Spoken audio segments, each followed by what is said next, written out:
আরেকটা রোগ আমাদের দেশে জাতীয় রোগে পরিণত হয়েছে।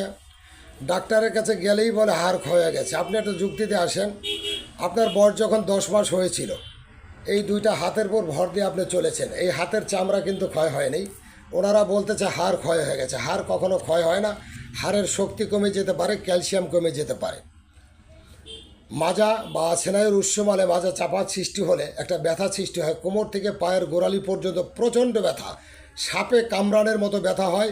এই ব্যথার জন্য লক্ষ লক্ষ টাকা আপনি নষ্ট করছেন, ভালো হতে পারেনি। আমার সাথে আপনি চুক্তিপত্রের মাধ্যমে চিকিৎসা করবেন। আমি 3 মাসের মধ্যে এই পৃথিবীতে যতদিন বেঁচে আছেন এই ব্যথা আর কোনো দিন আপনার হবে না।